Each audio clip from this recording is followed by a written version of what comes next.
નમસ્કાર દર્શક મિત્રો, ગુજરાતી ભાષાની નંબર 1 ચેનલ ડીડી ગિરનારના કૃષિ દર્શન કાર્યક્રમમાં હું કૃપા ત્રિવેદી આપ સૌનું હાર્દિક સ્વાગત કરું છું. દર્શક મિત્રો, આપણને સૌને કુદરત તરફથી અનેક કુદરતી સ્ત્રોતો વિનામૂલ્યે પ્રાપ્ત થયેલા છે અને આ કુદરતી સ્ત્રોતો વિના આપણા જીવનની કલ્પના કરવી પણ મુશ્કેલ છે. પરંતુ મિત્રો, એ સાથે આ કુદરતી સંપત્તિ આપણને નિઃશુલ્ક મળતી રહે છે, તેથી કદાચ તેનો યોગ્ય વપરાશ નહીં કરતા ક્યાંક તેનો બગાડ થતો જ જોવા મળતો હોય છે. કુદરત તરફથી મળેલી ભેટ એવા આ કુદરતી સ્ત્રોતો કે સંશોધનોનું જો યોગ્ય વ્યવસ્થાપન કરવામાં આવે તો તેના વધુ યોગ્ય વપરાશ થકી વધુ સમૃદ્ધિ પ્રાપ્ત કરી શકાય છે. તો આજના આપણા કાર્યક્રમમાં આપણે વાત કરીશું કુદરતી સ્ત્રોતોના વ્યવસ્થાપન વિષય પર. આ વિષય પર વિગતવાર માહિતી અને માર્ગદર્શન આપવા માટે વિષય નિષ્ણાંત તરીકે આપણી સાથે સ્ટુડિયોમાં ઉપસ્થિત છે ડૉક્ટર યોગેશ લકુમ સર, કે જેઓ વરિષ્ઠ વૈજ્ઞાનિક અને વડા તરીકે કૃષિ વિજ્ઞાન કેન્દ્ર આણંદ કૃષિ યુનિવર્સિટી આણંદ ખાતે પોતાની ફરજ બજાવે છે. નમસ્કાર ડૉક્ટર લકુમ સર, કૃષિ દર્શન કાર્યક્રમ અને સ્ટુડિયોમાં આપનું હાર્દિક સ્વાગત છે. કુદરતી સ્ત્રોતોનું વ્યવસ્થાપન, કુદરતી સ્ત્રોતો ઘણા બધા છે, ખેતીમાં એનું મુખ્યત્વે શું મહત્વ છે એ વિશે વાત કરીએ. સરસ. હવે જો કુદરતી સ્ત્રોતોની વાત કરીએ આપણે ત્યારે કુદરતી સ્ત્રોતો મુખ્યત્વે બે પ્રકારના છે. એક છે અમર્યાદિત જથ્થાની અંદર ઉપલબ્ધ છે અને બીજા છે એ મર્યાદિત જથ્થાની અંદર ઉપલબ્ધ છે. હવે મર્યાદિત જથ્થાવાળા જે છે એમાં કોલસો, ખનિજ તેલ, ખનિજ તત્વો જે જમીનની અંદરના ભાગમાં છે એ બધા તત્વોનો આપણે સમાવેશ કરીએ છીએ. જ્યારે અમર્યાદિત જથ્થાની વાત કરીએ તો એની અંદર આપણે જે રોજિંદા જીવનમાં આપણે ઉપયોગ કરીએ છીએ, જેમ કે હવા, પાણી, જમીન, આ બધી વસ્તુઓ જે છે એને આપણે અમર્યાદિત જથ્થામાં કુદરત તરફથી આપણને અનમોલ ભેટ મળેલી છે અને જેનો આપણે આપણા દરેક રોજિંદા જીવનના કાર્યોની અંદર આપણે માનવી પોતાની ભૌગોલિક લાક્ષણિકતા મુજબ ઉપયોગ કરતા હોય છે. હવે એના બે ઘટકો છે, એમાં બે ભાગ કરીએ તો એમાં જૈવિક અને અજૈવિક, આ બે પ્રકારના કુદરતી સ્ત્રોતોની અંદર બે ભાગ છે. એમાં જૈવિક ભાગ જેને કહેવાય જેમાં જીવંત વસ્તુઓ હોય કે જે સજીવ છે, જેમ કે વનસ્પતિ છે, જીવજંતુ છે, પક્ષીઓ છે, મનુષ્ય છે, આ બધા જે છે એ જૈવિક ઘટકોની અંદર આપણે લઈ જઈ શકીએ.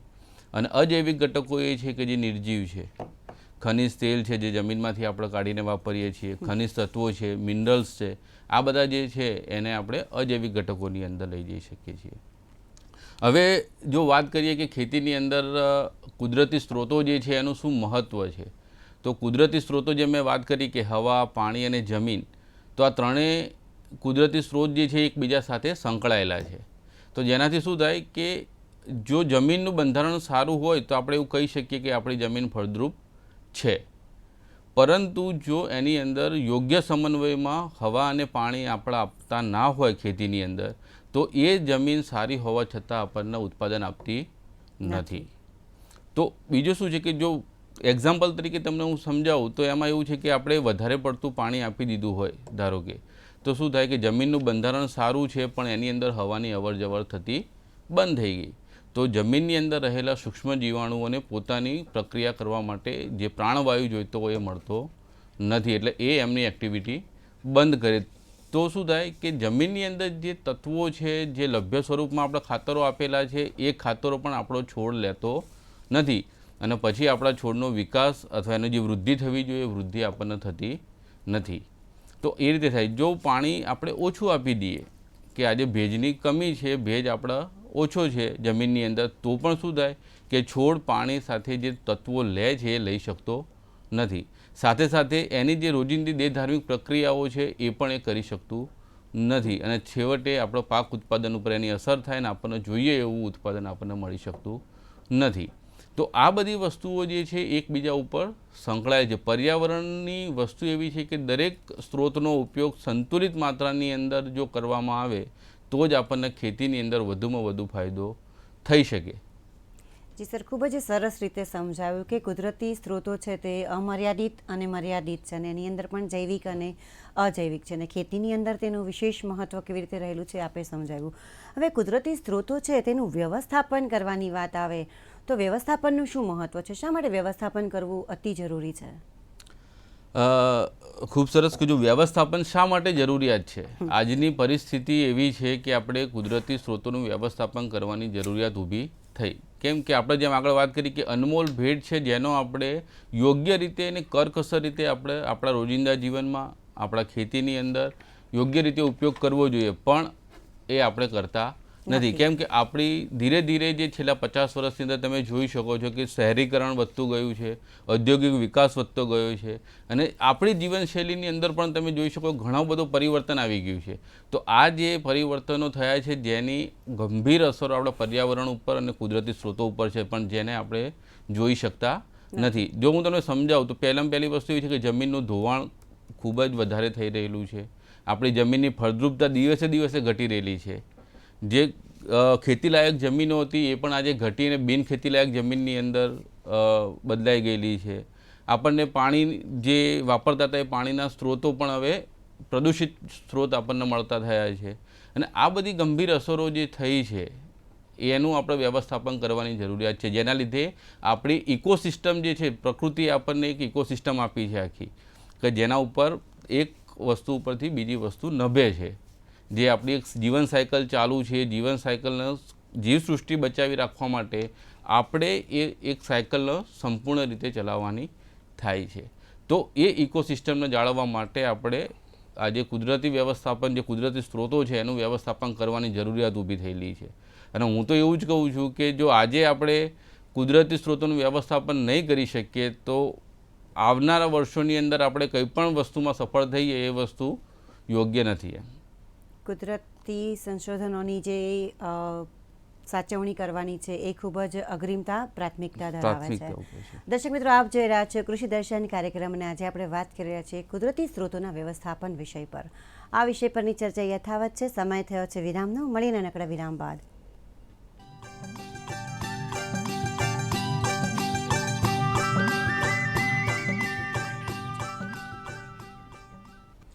વિરામ બાદ ફરીવાર આપ સૌનું હાર્દિક સ્વાગત છે. આપ જોઈ રહ્યા છો કૃષિ દર્શન કાર્યક્રમ. કુદરતી સ્ત્રોતોનું વ્યવસ્થાપન આ વિષય પર ડૉક્ટર યોગેશ લકુમ સર ખરેખર આપણને ખૂબ જ અગત્યની માહિતી આપી રહ્યા છે. આપણી ચર્ચાને આગળ વધારીએ. સર, આપે જણાવ્યું કે કુદરતી સ્ત્રોતોની અંદર અમર્યાદિત જે પરિબળો છે, કુદરતી પરિબળો છે, એમાંનું એક અગત્યનું પરિબળ એ જમીન છે. હવે જમીનની બાબત ખૂબ જ સંવેદનશીલ છે, કારણ કે જમીનનો વપરાશ અલગ અલગ ઘણી બધી રીતે થતો હોય છે. તો જમીન સંરક્ષણ માટે આપણે ખેતીની વાત કરીએ તો ખેતીમાં છે જમીન સંરક્ષણ માટે કયા કયા મુદ્દાઓ છે વધુ ધ્યાનમાં રાખવા જોઈએ? જો સૌથી પહેલી કુદરતી સ્ત્રોતોની વાત કરીએ તો સૌથી પહેલાં છે જમીનનું સંરક્ષણ આપણે કરવું જોઈએ. હવે જમીન સંરક્ષણ કરવા માટે કે શા માટે જરૂરિયાત ઊભી થઈ કે જમીન આપણી દિવસે દિવસે, જેમ આગળ વાત કરી કે ફળદ્રુપતા ઘટી ગઈ, ઉત્પાદન નથી આપતી અને આપણી જમીન ધીરે ધીરે જે છે એ બગડતી જાય છે, ડિગ્રેડેડ થતી જાય છે. હવે ડિગ્રેડેડ થવાના કારણો શું છે કે આપણે આપણા રોજિંદા જીવનમાં, રોજિંદી ખેતી પદ્ધતિની અંદર આપણે ઘણી બધી વસ્તુઓનો ઉપયોગ ન કરવો જોઈએ, છતાં પણ આપણે ઉપયોગ કરીએ છીએ. અથવા વધુ પડતો વપરાશ, જેમ કે રાસાયણિક ખાતરો, રાસાયણિક દવાઓ, આનો અને ફાર્મ મિકેનાઇઝેશન પણ આપણે ખૂબ ઝડપથી અપનાવી લીધું છે. અને ઘણી વખત એવું થતું હોય કે આપણે આપણા રોજિંદા જીવનમાં ફાર્મ પર જ્યારે ટ્રેક્ટરથી ખેડ કરતા હોય વધારે પડતી, ત્યારે આપણે ધ્યાન આપતા નથી. સમજવાની વસ્તુ એ છે કે ઘણી વખતે આપણા જમીનની અંદર પૂરતા પ્રમાણમાં ભેજ ના હોય છતાં સૂકી જમીનની અંદર પણ આપણે ટ્રેક્ટરથી ખેડ કરતા હોય છે, જેનાથી આપણે જમીનનું જે ઉપરનું લેયર છે એ તૂટી જાય છે, એમાંથી રજકણો છૂટા પડી જાય અને આપણા જે રજકણો છે એના લીધે જમીનનું ધોવાણ ખૂબ જ વધારે પ્રમાણની માત્રામાં થતું હોય છે. ઘણી વખતે એવું થતું હોય કે આપણે પાક કાપી લીધો છે, હાર્વેસ્ટર મૂકવાનું છે, જમીન પૂરતી સુકાયેલી નથી, છતાં પણ આપણે જે ભારે વાહનો જે છે કે ભાઈ મોટું હાર્વેસ્ટર લાવી અને આપણે જમીનની અંદર ઉતારી અને આપણે આપણી કાપણી કરતા હોઈએ છીએ. પણ એમાં શું થાય કે જે ભારે વાહનો જમીન ઉપરથી ફરે તો જમીન છે એ આપણી કોમ્પેક્ટ થઈ જાય, દબાઈ જાય છે. અને દબાઈ જાય એટલે શું થાય કે એક હાર્ડ લેયરની અંદર કન્વર્ટ થઈ જાય, બદલાઈ જાય છે. પછી એની અંદર આપણને જોઈએ એવો ઉગાવો મળતો નથી અને આપણને જે ઉત્પાદન જોઈએ ઉત્પાદન મળતું નથી. આપણે રૂટીન જોયું જ હોય છે દરેક વસ્તુમાં કે જે જગ્યાએથી વાહનોની અવર જવર થતી હોય અને ચોમાસામાં વરસાદ પડે તો જેટલા વાહનના પૈડા ફર્યા હોય એવી જગ્યાએ ઘાસ ઉગતું નથી. તો એ શા માટે નથી ઉગતું કે એ જગ્યાએ તમારી જમીનની જે ફળદ્રુપતા હોવી જોઈએ એ ભારે વાહનો ફરવાના લીધે એ જમીન દબાઈ ગઈ અને એનું ફળદ્રુપતા એણે ગુમાવી દીધી. તો એ જ પરિસ્થિતિ આપણા ખેતરની અંદર પણ થાય છે. એ કોમ્પેક્શન જે થાય છે એ ના થાય એનું આપણે ખાસ ધ્યાન રાખવાનું છે. એટલે જમીન ડિગ્રેડ જે થાય છે આપણી હાલની પરિસ્થિતિ મુજબ, એના બદલાવ માટે આપણે ઘણા બધા પ્રયત્નો કરી શકીએ છીએ જમીન સંરક્ષણની અંદર. એમાં સૌથી પહેલો અગત્યનો પરિબળ એ છે કે ખેડૂતો જે છે એ પોતાની અપનાયેલી કૃષિ પદ્ધતિઓ, પોતે જાતે બનાવેલી કૃષિ પદ્ધતિઓ જે નબળી છે છતાં પણ એ પોતે ખેતીની અંદર એનો ઉપયોગ કરતા હોય છે. તો એવી ખેતી પદ્ધતિ છોડી અને વૈજ્ઞાનિક ઢબે જે આપણા કૃષિ પદ્ધતિઓ છે એનો અપનાવીએ તો આપણને જમીન સંરક્ષણમાં ઘણો બધો ફાયદો થઈ શકે.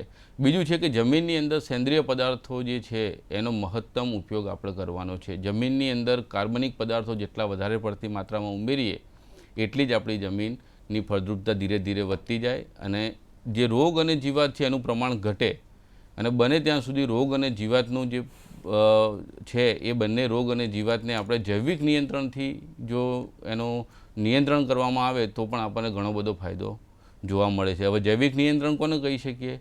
તો કે દવાઓ જે રાસાયણિક દવાઓ વાપરીએ છીએ એની જગ્યાએ આપણે સિમ્પલી ફેરોમેન ટ્રેપ છે, લાઇટ ટ્રેપ છે, સ્ટીકી ટ્રેપ છે, આ પ્રકારની જે જૈવિક નિયંત્રણો છે એનો ઉપયોગ કરવાથી આપણને રોગ અને જીવાત સામે રક્ષણ મળે છે. સરકાર પણ અત્યારે પ્રાકૃતિક કૃષિને તમને બધાને ખ્યાલ જ હશે કે પ્રાકૃતિક કૃષિ માટે પ્રાધાન્ય આપી રહેલી છે કે દરેક ખેડૂતો પ્રાકૃતિક કૃષિ અપનાવે. તો સરકાર પણ એવી ઈચ્છા રાખે છે કે જમીનનું સંરક્ષણ થાય, જમીનની અંદર વધુમાં વધુ કાર્બનિક પદાર્થ, સેન્દ્રિય પદાર્થો ઉમેરાય અને જૈવિક નિયંત્રણ થાય અને જે આપણી જમીન બગડી રહેલી છે જમીનને પાછી સજીવ કરી અને આપણે ખેડૂતોને આપણી આવનારી પેઢીને કંઈક સારી જમીન આપીને જઈએ એ આશયથી જમીન સંરક્ષણ કરવાની આજે જરૂરિયાત થઈ છે. જી સર, જમીન સંરક્ષણ માટે ખેતીની જમીન માટે કયા કયા મુદ્દાઓ ધ્યાનમાં રાખવા જોઈએ? ખૂબ જ સરસ માહિતી આપી. હવે જમીનની જ વાત કરી રહ્યા છીએ તો જમીનના પ્રકાર હોય છે કે જેવી રીતે ક્ષારીય જમીન છે, ભાસ્મિક જમીન છે. તો આ બંને જમીન, ક્ષારીય અને ભાસ્મિક જમીન, એ બંનેની લાક્ષણિકતાઓ કઈ કઈ છે અને તેની સુધારણા જો ખેડૂત મિત્રોએ કરવી હોય તો તે લોકો કેવી રીતે કરી શકે? ખૂબ સરસ મેડમ. હવે આમાં શું છે કે જો બે પ્રકારની જમીનો હોય છે. એમાં એક છે ક્ષારીય જમીન. હવે ક્ષારીય જમીનની વાત કરીએ તો એની અંદર એનો જે પીએચનો અમ્લતાનો આંક જેને કહીએ પીએચ એ આપણે 8.5 કરતાં ઓછી હોય છે. પરંતુ એની અંદર ટોટલ દ્રાવ્ય ક્ષારો જે કહીએ આપણે એ દ્રાવ્ય ક્ષારોનું પ્રમાણ ખૂબ જ વધારે હોય છે એટલે એને આપણે ક્ષારીય જમીન કહીએ છીએ. એની અંદર આપણે એક્સચેન્જેબલ સોડિયમ પર્સન્ટ જેને કહીએ એ ઓછા હોય. જ્યારે ભાસ્મિક જમીનની અંદર થોડુંક ઊંધું છે. ભાસ્મિક જમીનમાં જે એની આમ્લતાનો આંક છે એ 8.5 કરતાં વધારે હોય છે. એનામાં દ્રાવ્ય ક્ષારોનું પ્રમાણ જે છે એ ઓછું હોય છે અને એક્સચેન્જેબલ સોડિયમ પર્સન્ટ જે કહીએ આપણે સોડિયમની ટકાવારી એ ખૂબ જ વધારે હોય છે. તો આ બંને વચ્ચે બહુ માઇનોર ડિફરન્સ છે પણ એકમાં ક્ષાર વધારે છે જેને આપણે ક્ષારીય જમીન કહીએ છીએ અને બીજામાં સોડિયમનું પ્રમાણ વધારે છે એટલે આપણે એને ભાસ્મિક જમીન કહીએ છીએ. હવે ક્ષારીય જમીનની અંદરની જ્યારે વાત કરતા હોય આપણે તો ક્ષારીય જમીન જે છે એની અંદર શું પ્રોબ્લેમ આવે ખેડૂતોને કે વાયા પછી છોડ ઉગતા નથી. અને ભાસ્મિક જમીનમાં કેવું થાય છે કે છોડ ઉગી ગયા પણ ઉગ્યા પછી એને ફર્ધર જ્યારે એનો વિકાસ થવો જોઈએ વિકાસ થતો નથી. આ બે બહુ નાનો ડિફરન્સ છે પણ એ ઘણા બધા ખેડૂતોને સમજણ નથી હોતી કે આમાં પ્રોબ્લેમ ક્યાં છે. હવે જો સુધારણાની વાત કરતો હોય હું તો ક્ષારીય જમીન જે છે એના માટે 3 પદ્ધતિ છે મોટાભાગે. એમાં પહેલી પદ્ધતિ જે છે એને આપણે કહીએ સ્ક્રેપિંગની પદ્ધતિ. હવે સ્ક્રેપિંગ પદ્ધતિમાં એવું છે કે જમીનનું ઉપરનું જે 8 થી 10 સેન્ટીમીટરનું જે લેયર હોય એ લેયરને આપણે કોઈપણ સાધનથી ટ્રેક્ટરથી આપણે તોડી અને એને આપણે ખેતરની બહાર કાઢી નાખવાનું છે. જો એ ટ્રેક્ટરથી આપણે બહાર કાઢી લઈએ તો જે ટોટલ ક્ષારો જે છે એ ક્ષારો એ પડ સાથે આપણા ખેતરની બહાર આવી જશે અને જેથી આપણને જે નીચેથી નવી જમીન જે બહાર આવે છે એની અંદર ક્ષારનું પ્રમાણ હોતું નથી અને આપણને સારામાં સારો પાક ઉત્પાદન મળે છે. પરંતુ એ પરમેનન્ટ સોલ્યુશન નથી એટલે ખેડૂતો એને હજુ સુધી અપનાવતા નથી. બીજી વસ્તુ છે કે આપણે ફ્લશિંગમાં એ ખૂબ સારી પદ્ધતિ છે કે જેની અંદર આપણે નાના નાના ક્યારા બનાવવાના છે અને એની અંદર સારું પાણી ભરી અને આપણે રાખવાનું છે. તો સારું પાણી એની અંદર ભરીએ એટલે જે જમીનની અંદર વધારાના જે દ્રાવ્ય ક્ષારો છે એ પાણી સાથે ઓગળી અને બહાર રહેશે. તો પછી એને આપણે પાણી ફ્લશ કરી દેવાનું. જેવી ટ્રેક્ટરથી અથવા પાળાથી આપણે એને જો પાળી તોડી નાખીએ તો એ પાણી જે છે ફોર્સ સાથે ખેતરની બહાર આવી જાય. તો જે દ્રાવ્ય પાણીની અંદર ક્ષારો છે બધા ક્ષારો બહાર. આવું 2 થી 3 વખત પુનરાવર્તન કરવામાં આવે તો આપણી જમીનમાંથી જે દ્રાવ્ય ક્ષારોનું પ્રમાણ છે એ ઘટી અને આપણી જમીન સુધરી શકે છે. અને અત્યારે એ ખેડૂતોમાં ઘણી બધી પ્રચલિત પદ્ધતિ છે અને ઘણા બધા ખેડૂતો એને અપનાવતા બી હોય છે. અને ત્રીજી પદ્ધતિ જે છે એ લીચિંગની પદ્ધતિ છે. હવે લીચિંગની પદ્ધતિની અંદર આપણે જો વાત કરીએ તો જે છોડના મૂળ જે છે એની આજુબાજુ જે દ્રાવ્યક્ષારો જમા થયેલા હોય છે એ દ્રાવ્યક્ષારોને જમીનની અંદરની તરફ ઉતારવાની પદ્ધતિ છે.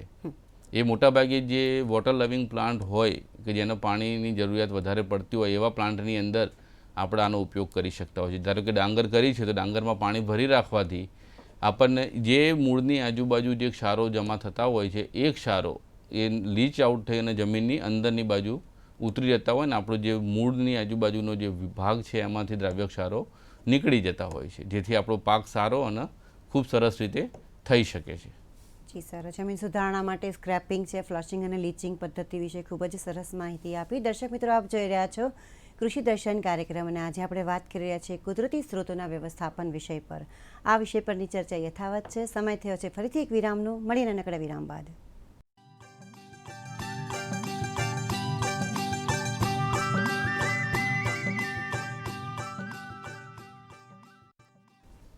દર્શક મિત્રો, વિરામ બાદ ફરીવાર આપ સૌનું હાર્દિક સ્વાગત છે. આપ જોઈ રહ્યા છો કૃષિ દર્શન કાર્યક્રમ. કુદરતી સ્ત્રોતોનું વ્યવસ્થાપન આ વિષય પર ડૉક્ટર યોગેશ લકુમ સર ખરેખર ખૂબ જ અગત્યની માહિતી આપી રહ્યા છે. આપણી ચર્ચાને આગળ વધારીએ. સર, વિરામ પહેલાં આપે જણાવ્યું કે ક્ષારીય જમીન છે તેની લાક્ષણિકતાઓ કેવી હોય છે અને તેની સુધારણા માટે શું કરવું. ભાસ્મિક જમીનની વાત બાકી છે, શું કહેશો સર? હા, ભાસ્મિક જમીનની જો વાત કરતા હોય તો ભાસ્મિક જમીન મોટાભાગે એવું છે કે એના માટીના રજકણો ઉપર સોડિયમનું પ્રમાણ ખૂબ વધારે હોય તો એ જમીનને આપણે ભાસ્મિક જમીન કહી શકીએ છીએ. એના સુધારણા માટે જે કોઈપણ પ્રકારના જમીન સુધારક જે છે જેમ કે જીપ્સમ છે, ગંધક છે, આયર્ન પાયરાઇડ છે, સેન્દ્રિય પદાર્થો છે, આ બધી જ વસ્તુનો આપણે ઉપયોગ કરી શકતા હોઈએ છીએ. પણ જીપ્સમની ભલામણ આણંદ કૃષિ યુનિવર્સિટી દ્વારા પણ કરવામાં આવેલી છે અને સૌથી સસ્તો અને ઇઝીલી મળી શકે એવી જથ્થો હોવાથી આપણે જીપ્સમ ભાસ્મિક જમીન માટે ખૂબ જ જમીન સુધારણા માટે ઉપયોગી છે. હવે જો જીપ્સમની વાત કરતા હોય તો જીપ્સમની જરૂરિયાત જે છે એ આપણે જમીનનું પૃથ્થકરણ કરાયા બાદ જ આપણે નક્કી કરી શકીએ કે મારે કેટલો જથ્થો કેટલા એકર વિસ્તારની અંદર આપવાનો થાય છે. હવે પૃથ્થકરણ કરાયા બાદ જીપ્સમ જેટલો હોય એનો 60% જથ્થો આપણે શરૂઆતમાં પાયાના ખાતર તરીકે આપણે જમીનની અંદર આપી દેવાનો છે. ત્યારબાદ એની અંદર આપણે જો ચોખ્ખું પાણી ભરી શકીએ અને તો શું થાય કે પાણી ભરવાથી જે આપણે આપેલો જીપ્સમ છે એ સંયોજાય છે અને એમાંથી સલ્ફેટ અને કેલ્શિયમ 2 તત્વો એની અંદરથી છૂટા પડતા હોય છે. હવે એ જે કેલ્શિયમ છૂટો પડ્યો છે એ જમીનના રજકણો ઉપર સોડિયમ જે જમા થયેલો છે એ સોડિયમને એક્સચેન્જ કરે છે, વિસ્થાપિત કરે અને એની જગ્યાએ કેલ્શિયમ તત્વ જોઈન થાય અને એ જે સોડિયમ છૂટો પડ્યો છે એ પાણીની અંદર રહેલા સલ્ફેટ સાથે સંયોજાઈ અને સોડિયમ સલ્ફેટ બનાવી દે છે અને એ સોડિયમ સલ્ફેટ છે નિતારનિક વાટે આપણે ખેતરની બહાર કાઢી લઈએ તો આપણી જે ભાસ્મિક જમીન છે એની અંદર આપણે ઘણો બધો સુધારો કરી શકતા હોઈએ છીએ. તો આ પણ આપણે એક પદ્ધતિ આપણે ભાસ્મિક જમીનના સુધારણા માટે અપનાવવાની જરૂરિયાત છે. જી સર, ખૂબ જ સરસ વાત કરી. હવે ઘણી બધી વખત જમીનનું ધોવાણ થતું હોય છે, તો આ ધોવાણ એટલે શું અને એને અટકાવવા માટે ખેડૂતો કયા પ્રકારના ઉપાયો અજમાવી શકે? ખૂબ સરસ મેડમ. હવે જો જમીનના ધોવાણની વાત કરતો હોય તો જમીન ધોવાણ જે છે એમાં એવું છે કે જમીનના રજકણો જે છે જમીનથી છૂટા પડી અને એક જગ્યાએથી બીજી જગ્યાએ સ્થળાંતર થાય અને એક જગ્યાએથી બીજી જગ્યાએ સેટલ થાય તો એના આપણે જમીનનું ધોવાણ છે એવું કહી શકીએ. હવે જમીનનું ધોવાણ જે છે એના ઘણા બધા પ્રકાર છે. જેમ કે શરૂઆત કરીએ તો કે વરસાદના પાણીથી પણ જમીનનું ધોવાણ થાય છે. ચાદરપટ રૂપે પણ જમીનનું ધોવાણ થાય. જ્યાં મોટો એરિયા છે, ઢાળવાળો વિસ્તાર છે એવી જગ્યાએ ચાદરપટ ધોવાણ પણ થઈ જતું હોય છે. નાની નીકો વાટે, ચીરા વાટે ધોવાણ થતું હોય છે, જેની અંદર પાણી જે છે એમાં નાના નાના ચીરા પાડી દે જમીન ઉપર અને એની અંદરથી નીક બનાવી અને પોતે પોતાનું વહેણ કરી અને જતું હોય તો એની અંદર જમીનનો મોટાભાગનો જે રજકણો છે એને એક જગ્યાએથી બીજી જગ્યાએ સ્થળાંતર કરી શકતા હોય છે. કોતરોની અંદર ધોવાણ થતું હોય છે. ત્યારબાદ પવનથી પણ ઘણું બધું જમીનનું ધોવાણ થાય. એક જગ્યાએથી બીજી જગ્યાએ પવન આપણા માટીના રજકણોને લઈ જાય છે અને જમીનને નુકસાન કરતું હોય છે. ત્યારબાદ દરિયાના મોજા છે એનાથી પણ ઘણું બધું ધોવાણ આપણા જમીનની અંદર થઈ રહેલું હોય છે. તો આ ઘણા બધા પ્રકારના ધોવાણ છે જેની અસરો આપણને આફ્ટરઓલ એક જમીન ઉપર જોવા મળે ને એ જમીન આપણને ખૂબ જ નુકસાન થાય છે. જી સર, હવે જમીનની વાત થઈ, જળ જળ વિના આપણી સૃષ્ટિની આપણે કલ્પના પણ નથી કરી શકતા. તો જળ સંરક્ષણ માટે ખેતીની બાબતમાં કયા મુદ્દાઓ છે તેને ધ્યાનમાં રાખવા જોઈએ? જો જળ સંરક્ષણની વાત કરતા હોય, બરોબર છે, જમીનની આપણે વાતો કરી છે, જળની પણ જો વાત કરી લઈએ તો જળની અંદર એવું છે કે શા માટે જળની વ્યવસ્થાપનની જરૂરિયાત ઊભી થઈ, કેમ એનું સંરક્ષણ કરવાની જરૂરિયાત ઊભી થઈ? કારણ કે આપણે જે જળ વાપરી રહ્યા છીએ, આપણે જે જળનો ઉપયોગ કરી રહ્યા છીએ બેફામ છે. આપણે ખેતીની અંદર જોયું હોય તો ઘણી બધી જગ્યાએ આપણને પાણીનો સમન્વય કર્યા વગર આપણે ગમે એમ પાણી આપણે આપણા ખેતરની અંદર આપતા હોઈએ છીએ, બિનજરૂરી વપરાશ કરતા હોઈએ છીએ, એનો ઉપયોગ છોડ નથી કરી શકતો છતાં પણ આપણે જમીનની અંદર પાણીનો ઉપયોગ કરતા હોઈએ છીએ. તો આ જે પાણી, વધારાનું પાણી આપણે જે આપી રહ્યા છે જમીનની અંદર, એનાથી શું થાય છે કે આપણી જમીનની અંદર આપણે જે રાસાયણિક ખાતરો વાપર્યા છે એ રાસાયણિક ખાતરો જમીનની અંદર લીચ થઈ અને જમીનની અંદર ઉતરી જતા હોય છે. જે રાસાયણિક દવાઓ, નિંદામણનાશક દવાઓ આપણે વાપરીએ છીએ, પૂરેપૂરી આપણે છોડ વાપરી શકતો નથી. એટલે એના જે અવશેષો બાકી જે રહ્યા છે એ બધા અવશેષો પણ પાણી સાથે દ્રાવ્ય થઈ અને જમીનની અંદર જે ભૂગર્ભ જળ છે એની અંદર એ મિક્સ થતા હોય છે ને આપણું ભૂગર્ભનું જે જળ છે એને બગાડી રહેલું છે. આપણે અત્યારે ઘણી બધી જગ્યાએ સાંભળ્યું હોય કે ભાઈ પંજાબમાં કેન્સરના કેસીસ વધ્યા છે, ગુજરાતની અંદર કેન્સરના કેસીસ વધ્યા છે. શા માટે વધ્યા? તો એ જે જળ, આપણું ભૂગર્ભ જળ જે આપણું ખરાબ થઈ રહ્યું છે રાસાયણિક દવાઓથી, રાસાયણિક ખાતરોથી, એ જ જળને આપણે નવી ટેકનોલોજીનો ઉપયોગ કરીને બોર વાટે આપણે પાછા એને બહાર લાવ્યા અને આપણે એ જ પાણી આપણે પીવાની અંદર ઉપયોગ કરતા હોય છે. અને એ જે રાસાયણિક તત્વો, રાસાયણિક દવાઓ જે આપણા શરીરની અંદર જમા થાય અને ધીરે ધીરે તે આપણા શરીર ઉપર આડઅસર ઊભી કરતી હોય છે અને જેના લીધે આજે આપણા શરીરને ઘણા બધા રોગોનો સામનો કરવો પડે છે. જેમ કે અત્યારે મેં વાત કરી કે ભાઈ કેન્સરની સંખ્યા વધી ગઈ છે, નાની ઉંમરમાં ડાયાબિટીસ થઈ જવું, નાની ઉંમરમાં નંબરના ચશ્મા આવી જવા, યાદશક્તિ ઓછી થઈ જવી, આ બધા જે કારણો અત્યારે જોવા મળે છે રોગો, એનું રીઝન એક જ છે કે આપણે જે દૂષિત પાણી આપણું જે છે એ આપણે પીવાની અંદર ઉપયોગ કરીએ છીએ. તો આપણી જે ફાસ્ટ લાઈફસ્ટાઈલ છે એની અંદર આપણે થોડોક ચેન્જીસ કરીને આપણે આને બચાવી શકીએ છીએ. જો જળ જે છે એ જીવન છે, આપણે એવું કહેતા હોય કે જળ એ જીવન છે, તો એ જીવનને આપણે બચાવવા માટે થઈને આજે જળનું સંરક્ષણ કરવાની જરૂરિયાત ઊભી થયેલી છે. જી સર, પ્રશ્નો તો ઘણા બધા છે, પરંતુ કુદરતી સ્ત્રોતોના વ્યવસ્થાપન અંગે આપણા દર્શક મિત્રોને કોઈ વિશેષ સંદેશ આપવો હોય તો શું કહેશો? વિશેષ સંદેશ જો મારે આપવો હોય તો હું એવું કહી શકું કે આપણે 6 જનો જતન કરવાનું છે. એમાં 6 જની વાત કરીએ તો એમાં જળ, જમીન, જંગલ, જીવ, જાનવર અને જન એટલે માણસો છેલ્લે. તો આ બધી 6 જનો આપણે જો જતન કરીએ તો આપણે સારામાં સારી રીતે આપણે સ્વસ્થ અને સુખી અને સમૃદ્ધ જીવન જીવી શકીએ. જી સર, આપ અહીં પધાર્યા અને મારા દર્શક મિત્રોના વિષય પર ખરેખર ખૂબ જ સારા દ્રષ્ટાંતો સાથે સરસ માહિતી પૂરી પાડી એ માટે આપનો ખૂબ ખૂબ આભાર. નમસ્કાર. નમસ્કાર દર્શક મિત્રો, આજે આપણે કુદરતી સ્ત્રોતોના વ્યવસ્થાપન એ વિષય પર ખરેખર ખૂબ જ સરસ માહિતી મેળવી. આપ સૌ આ કુદરતી સ્ત્રોતો, સંશોધનોનો યોગ્ય રીતે એનું વ્યવસ્થાપન કરીને વિવેકપૂર્ણ ઉપયોગ કરી વધુ સમૃદ્ધિ તરફ પ્રગતિ કરતા રહો એવી શુભકામનાઓ સાથે રજા લઈએ. નમસ્કાર.